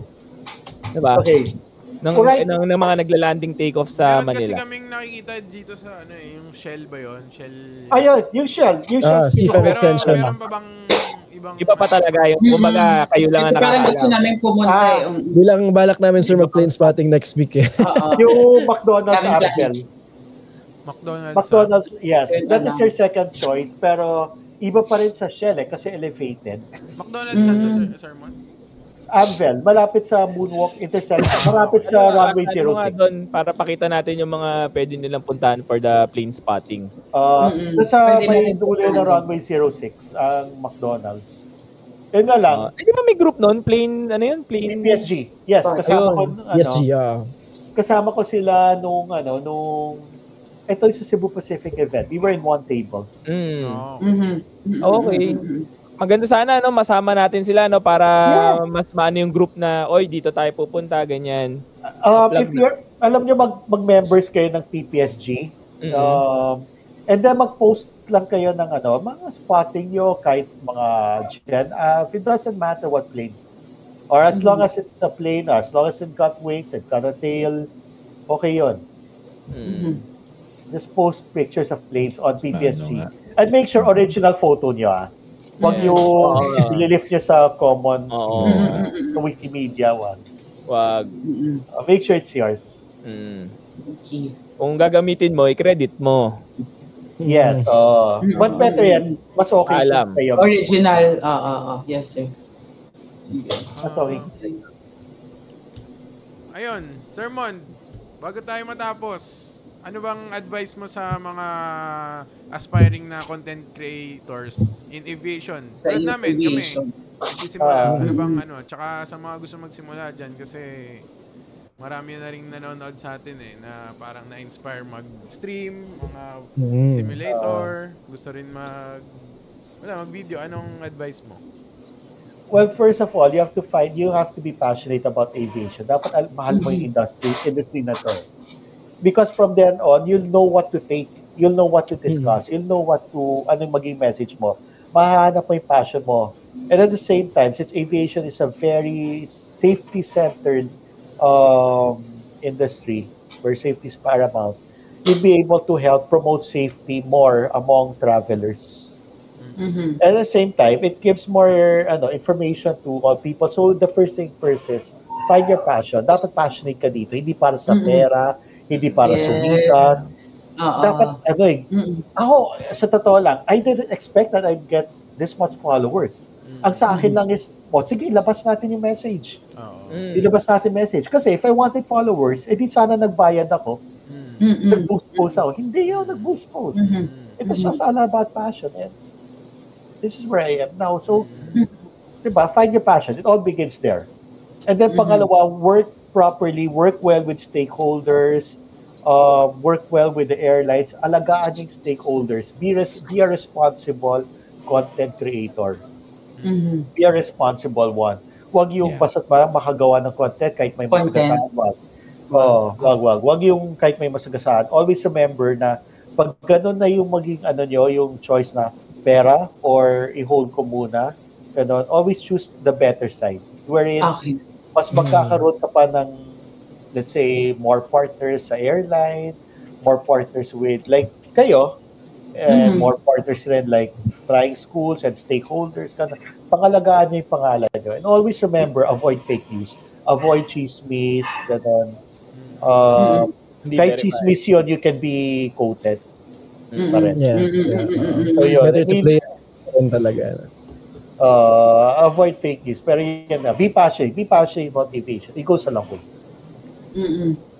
Oh, ganda nung yung especially we want to highlight yung avoiding fake news kasi ngayon yung proliferation of social media, it becomes very accessible to all, which is a good thing for us na tayong mga content creators. Mas madali na mag-cascade na information, mas madaling kumalat yung reach natin. But at the same time, it has its cons as well dahil in the same way na madaling magpakalat ng info, it goes both ways. Both yung tama na dapat kumalat and pati mga hindi dapat kumalat. So, yun, we would just like to remind the viewers and, well, everyone, not just in aviation, diba, for us to not be passive consumers of the media. Diba, we have to always stay vigilant sa lahat ng na-expose tayo na, diba, it doesn't take long na mag-research bago ka maniwala. So yun, that's a very good point na na-highlight ni Sir Mond. No? Yes. And always remember na if you're going to be an aviation content creator, take care of relationships. Yes. Take care of relationships, lalo na with airlines, stakeholders, people in aviation. Build relationships, take care of relationships. Yun. So, thank you, Sir Mond. Nakilala ka namin talaga. Thank you. So, appreciate pagsamahan. Marami pa tayong pagsasamahan, Sir Mond. Baka may gusto ka, Sir, batiin. Shout out. Alright, so first of all, hello to all followers. Please, in case you're not yet following me, please do follow me on Facebook. That's Mond Ortiz. I'm also on Instagram, Mond Ortiz, at Mond Ortiz PH. I'm also on YouTube, TikTok at Mond Ortiz PH. Saan pa? So, yun. I also have my website, mondortiz.com.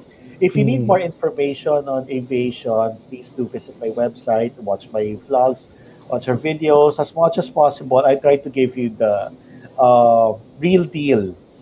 I invest a lot also in my content by going really to airlines, talking to stakeholders, and parang just for me to give you real information, real factual information.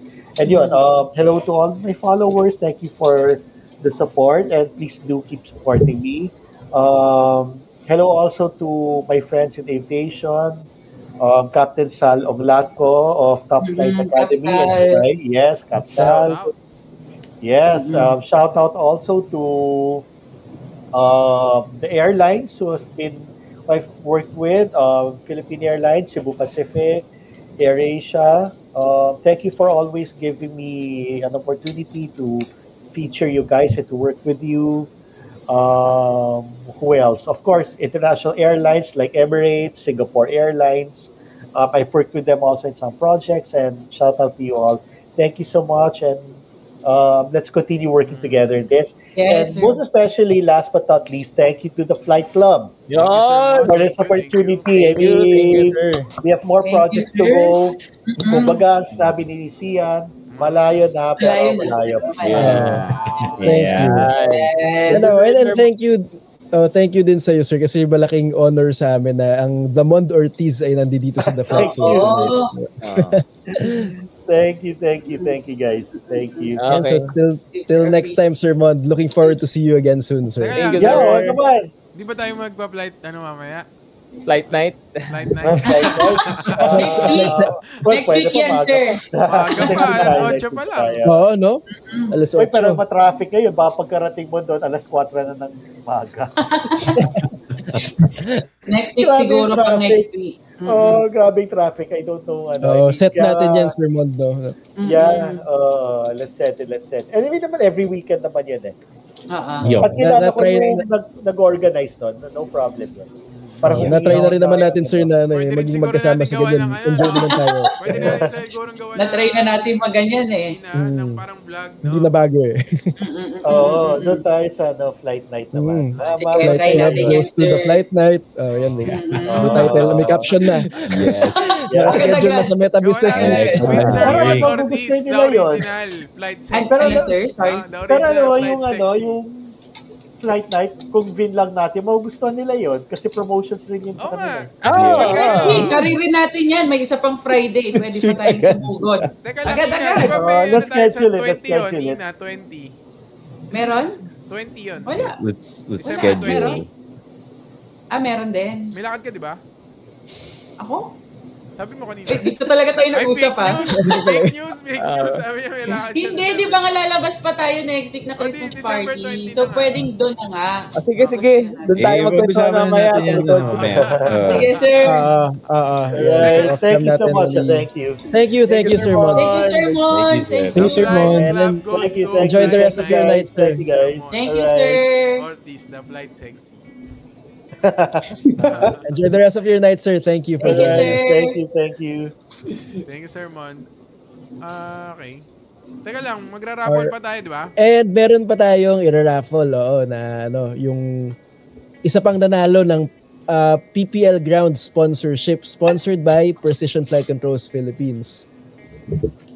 So, ito, sige, share screen ko ang ano mo, ating. Neil. Okay. Ito, nakashare na. Teka, ilalagay ko dito.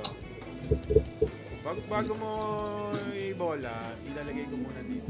Si Sir Mon na pagsabihin natin kung sino panalo. Si Sir Mon na mag-announce ng winner natin. So ito, Sir Mon, kasi isa sa mga, habang inaayos natin yung layout, isa sa mga advocacies naman, di ba, ng The Flight Club. And actually, tingin ko nating lahat is to help everyone, not just the ones who are already inside aviation, but also yung mga aspirants, mga gusto maging FA, mga gusto maging pilot. So dito, makapagpamigay tayo ng libreng PPL grounds, which is malaking bagay din, di ba? Magkano rin yung PPL grounds Yes. Di ba mabawas dun sa babudgetan mo. So, ayan. And this is sponsored by Precision Flight Controls Philippines. Yan, shout out sa kanila. And also stay tuned sa mga upcoming content natin kasi yun, meron tayo first winner si Sydney Cruz na nagawa na feature natin in one of the posts before, and then ngayon naman bumubuo tayo ng 3. So this is the second one na we're raffling out, and then after this may isa pa tayong papamigay, so stay tuned for that. Tapos parang kailangan nila mag-comment pag sila'y nanalo, kailangan nila mag-comment So yun nga, nilagay naman natin din yung guidelines dun sa post na kung kayo yung, kitang-kita nyo naman na we are raffling this through Raffleys. Yan, so talagang walang bias dito. System drawn talaga tong raffle. System generated. And kailangan ko sino yung manalo, you have to be present and you have to comment dito sa ating live podcast. So ayan, sige doon pagka ready na, fire na. Okay na. Neil, paano kung si Sydney yung manalo? Pag si Sydney ulit, Hindi, si CPL, baka pwede ba daw i-convert sa CPL? Or cash na lang daw? Meron tayong substitutes na nilagay. Yan, so yung maximum na pwede kasi, ayan, sabihin natin na yan, 7 substitutes siguro may makukuha na tayo dyan. Within 1 minute? Sabihin natin, kahit bigyan natin 2 minutes. Na mag-online ayan, so yan sa ating mga viewers yan, sana nandito kayo. Okay, i-draw na natin in 3, 2. Sir Mon, mag-comment ka kaya? Di ba sabi mo baka manalo piloto? Paano? Kaso top light na to Nakausap ko Sir Mon sa top light Pero alam ko nag-PPL grounds na si Sir Mon din. Nag-PPL grounds ka na sir. Nag-PPL grounds ka na, Sir Mon? Di pa. Hindi pa ba? Fake news. Tapos tayong magsabi ng Ayan ang example ng fake news na kailangan vigilant kayo. Huwag kayong naniniwala agad. Testing ko lang. Ito na. So, balahin na natin. Okay. 10 seconds. Kailangan mag-comment first minute. Kahit bigyan natin sila 2 minutes. Sige. Kasi may delay May delay. Medyo may delay. Ayan. yan. John KV Violeta. Yan, sige. Do the honors, Sir Mon. Teka, hindi ko mabasa Itong nasa taas. Itong nasa taas. Ito. Yung panalo natin, sir. Hindi ko mabasa, sorry Sige. Sige. Hindi ko mabasa. Ayan, congratulations kay Michael Limin Calma. Ay, siya pala. Okay. Yung second pa lang nababasa. Nakawala Ayan, congratulations kay Michael Limin Calma. Ano yung sabihin nun? Sydney, ano yung sabihin nun? Kasabay mo siya mag-ground? Nakasabay niya na mag-grounds. Kasabay mag-grounds naman.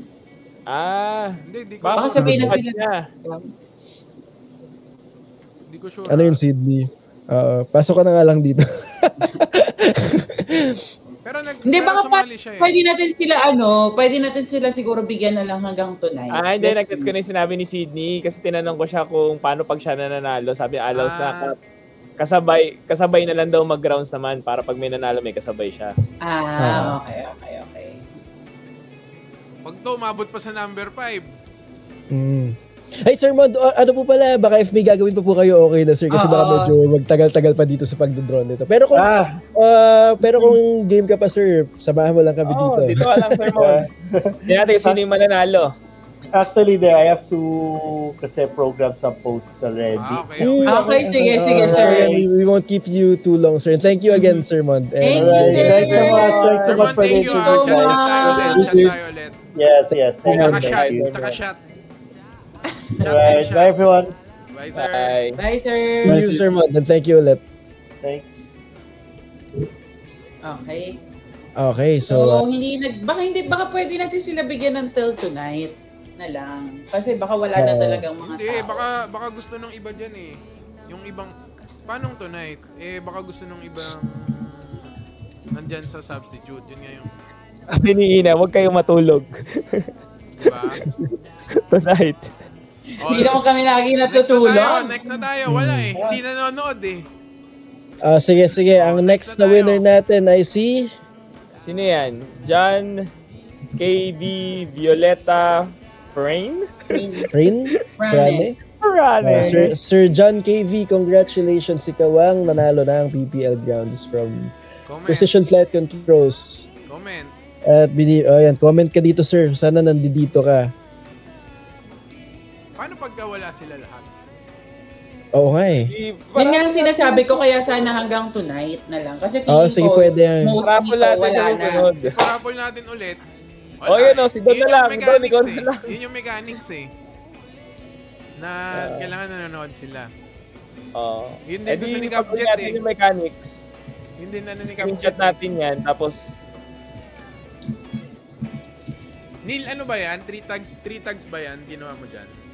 3 tags, 3 tags to mga to. Minimum 3 tags. Shout out daw muna. Captain Ina. Ayan. Sige, habang hinaantay natin. Discord. Yan po ang nanggugulo sa ating Discord na akala natin sinasalakay na tayo. Luis. Ay, si Luka Doncic. Oo, akala natin sinasalakay na tayo. Ayan, hinaantay natin. Ayan, from Cap UJ, di ba chismis agad Cap doon na. Alright, I'm back. And ito kay Sir Rani Bernales. Good evening din sa'yo, sir, and thanks for tuning in to the Flight Club. Eto. Raffle daw na lang ulit. Teka lang. Edit, may nag-comment. Ako, andito. Sayang naman. Highs. Teka lang. Joke daw eh. Pero joke, sabi niya. Hindi. Sige. Ayan, nandito. Pero teka, bigyan number natin ng chance si Alessandra Sandoval Panilaga. Hindi, meron pa before siya. Si Ma'am Shana Orculio. Ayun. So, ayan si Alessandra. Okay, nako. Wala, sir. Okay. Wala. Bigyan natin. Alessandra Sandoval. Ganda pa. Ganto kaya. Bigyan na kaya natin silang dalawa. Ano? Lahat ng nandito, dalawa? Hindi, itong dalawa. Si Alessandra Sandoval at si Ed San Pedro. Ano? Hindi, kasi titingnan muna natin if andito si Ma'am Shana. Hindi, bigyan natin 1 minute si Ma'am Shana. Tapos na yung time niya eh. Wala pa, kakastart pa lang. Wala pa, kakastart pa lang. Kay Shana Orculio, bigyan natin 1 minute and then saka tayo mag-move kay... pag wala, so move na tayo kay Ma'am Alexandra Sandoval Panaligan. Bigyan na natin yung dalawa.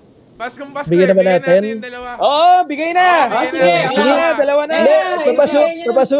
papasukin natin dito. Papasukin natin dito. Discord. Sa Discord. Nako, si Luis Hizo nagtatanong kung may sponsorship ba ng type rating. Baka ipila ko din yung sarili ko dyan. Ako Baka- isa ko. Wala. Tayo na kumubra Kami na muna ang kukuha. Dayain ko na si So, Sir. it's not available to the public. Teka, ano tayo? Lipat tayo ng Discord. Discord. Tapos- Tara. Audio lang. Defen ng mute dito sa Tapos- video. Oy, sabi ni Alexandra, totoo daw ba? Yes. Come on, sumali ka Yes, na ng pasok Si kayo, Discord. Alessandra, si Ay, Alessandra, oo. sure na kasi siya yung pang number 3. Next. So, sa'yo So, na. Siya na kapag Bali, hindi mangyayari nag-apply ngayon, hanggang 8:27, mapupunta 26, kay mapupunta Ed San kay Pedro. 26 lang. pasok kayo dalawa dito sa magpapakwiz Pasok kayo dito sino yung Discord. talagang mananalo. Ayoko Hindi, na joke dito. lang. May quiz bee. Pasko naman Pasko, bigyan tayo dalawa. Yan Pasko, mga style ni Pasko. Capjet Ang style ni Capjet yan. Anyway, ayan, Ma'am Alexandra, so meron tayong Discord link over here. Lipat daw. discord.gg/theflightclub. Pasok Ano ka dito sa kinakain ating mo? sa Discord channel Paki. para makausap ka namin. Yeah. Sponsored. Biryani. Mute kayo sa mute kayo sa... Ay, oo pala, nakalimutan. Oo, nakamute na. No? Tapos... Shout out, Sir Xavier. Sorry, biglang pumasok May isang nag-e-echo si Lo? Okay. No, wala pala. Nakamute ako Or may nag-e-echo? may speaker na Oo napipick nga up.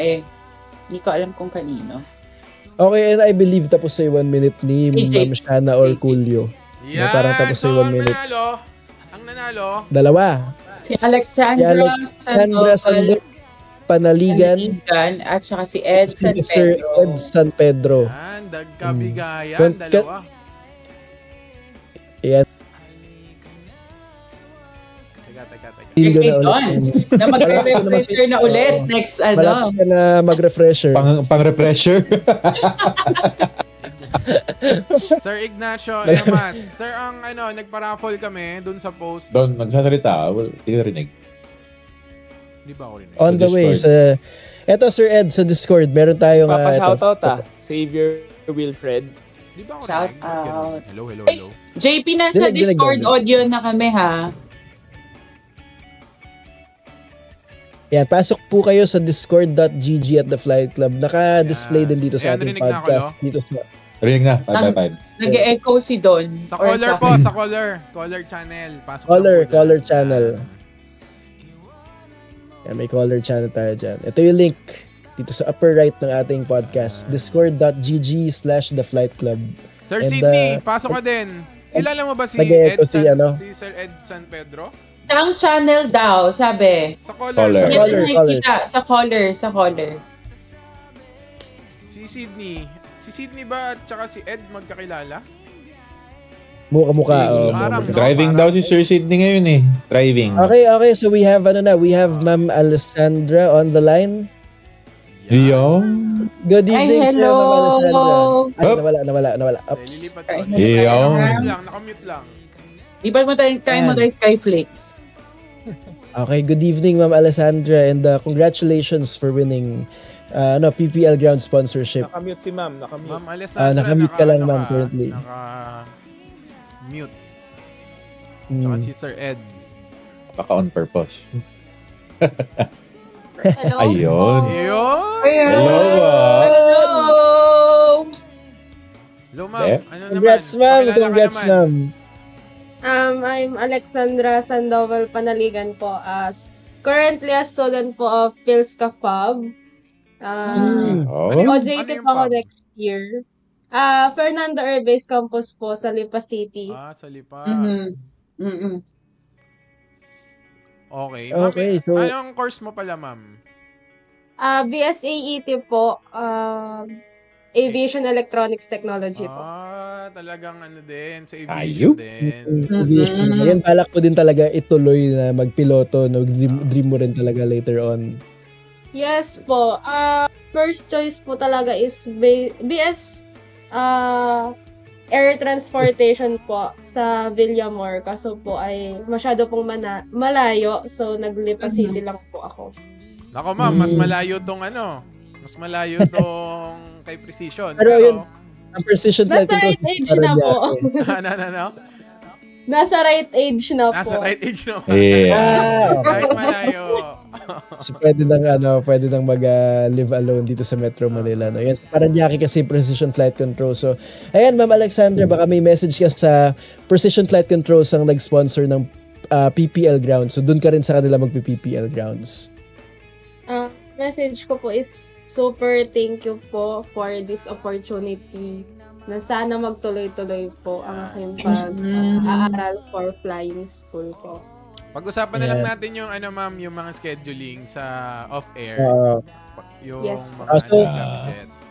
So offline ma'am, ito bang isa si Sir Ed ba to? Si Sir Ed ba tong pumasok Yes po. Yes. So yun Ma'am Alexandra, offline we will get your details. Tas yun para ma-schedule ka natin gaya ng sabi ni Don, no? Noted po. Thank you po. All right, thank you. And congrats. And congratulations. Merry Sir, Christmas. And yan, Sir Ed, Merry Christmas. nakahabol ka kasi nagbigay tayong dalawa. Thank you po. Sir Ed. Kala ko nagjo-joke ka lang talaga eh. Sabi mo joke. May community doon dyan. Kakilala mo, sir. Tropa yan Kilala mo- tropa yan. Sa Ah, kanya ko tropa. nalaman to. So, pag-usapan nyo, pwede kayong magsabay. Oo, maging magka-batch kayo sa... maging magka-batch kayo sa PPL Ikaw Grounds. ba yung sinasabi niyan dapat kasama niya nung pupunta sa Precision? Baka po. Lagi po namin na pag-uusapan kasi hindi po Ay mo natutuloy. naman yun. Yung time na, Grabe yung nga, time no? na nagpunta kami sa Precision, sabi niya may kasama siyang tropa nun. Baka nga po ako yun. Yung sa ano po yun, di ba? Pero yung part na yun, hindi nyo napag-usapan, no? Maraming times na po kasi na dapat sasama ako sa kanya pero hindi po talaga nagtatagpo yung schedule namin. Okay. Ito na, magkakasama Dito na kayo sigurado sa magtatagpo kayo. Ito, Hindi po. Magkaklase po kami since elementary pero college po hindi na kami nag-iba po kami ng courses. Teka. Ano May, course mo ngayon? may nagko-contest doon. May nagko-contest. Oh, yan, Ano yan? yan. Sino? Si James? Si Michael Livin. Wala eh. I-mention niya si Michael. Wala pa rin. Nanalo na. Sayang. Wala na, Sir James. Nakita na lang tayo lagom. Yo. Tara na, Sir James. Ayun, going back though, Sir Ed. Ngayon, ano naman yung what are you taking up in college ngayon? Currently, patapos na ako manufacturing engineering. Pero, naging enthusiastic lang talaga pagdating sa pagdadrive ng mga kung ano-ano. Tapos, ayun nga, na-introduce sa akin ni Sydney more about aviation, ganyan. Tapos, nag-download ako ng Microsoft Sim. Siyempre, hindi naman siya enough. Pero, kahit pa paano, dun nag-enjoy naman ako. So, parang, mas nainganyo ako lalo. So, nagsisim ka ngayon? Hanggang ngayon? Madalang na po ngayon kasi patapos na ako sa college. Kailangan ko mag-locking. Yeah. Pero dito, sali ka lang lagi dito sa Discord kasi... yan. Lagi yung mga flights. Halos everyday nagsisim dito eh. Okay, sige. Malay mo, sabay-sabay lumipad, di ba? Ganyan. Tapos kahit anong tanong, go lang. Like, there are no stupid questions. Kahit napaka-basic pa yan. And yun kasi kayo ni Ma'am Alexandra, di ba? You're about to start yung aviation journey nyo. Kami dito, mga Atit Kuello sa The Flight Club, always here to help you dyan sa bagong journey na tatahakin nyo na yan. Ikaw lang kuya dito. Ikaw naman, Sir Ed, any message mo sa Precision Flight Controls, yung magsusponsor ng PPL Grounds para sa inyong dalawa? Siyempre, katulad nga nung sabi ni Ate Alexandra, thank you sa Precision Flight kasi naging generous sila. Nagdagdag pa sila ng isa. Or kayo, thank you rin sa inyo. Thank you rin siyempre kay Sydney rin kasi siya nag-introduce sa akin ng opportunity. Hindi rin biro, di ba? Ang PPL Grounds, malaki-laki rin yung matitipid. I-promote din natin si Precision kasi kaya ko rin naisip ibigay na rin sa'yo kasi sabi ni Capjet, meron silang Christmas promo, additional discount. Kaya naisip ko kanina na nag-comment ka, baka kasi iniisip namin baka next year pa na yung maibigay yung isa. baka gusto nyo pang humabol dun sa Christmas promo. So yun, is-mention namin yan. Thank you sa Precision Flight Control. End na tayo stream? Tapos so usap lang tayo sa off-cam. Kunin na lang namin yung details nyo off-cam, Sir James, and kahit sa message na lang din. So yun, thank you sa inyo dalawa. And congratulations. Thank you, sir. Thank you. Thank you. Congrats. Thank you po.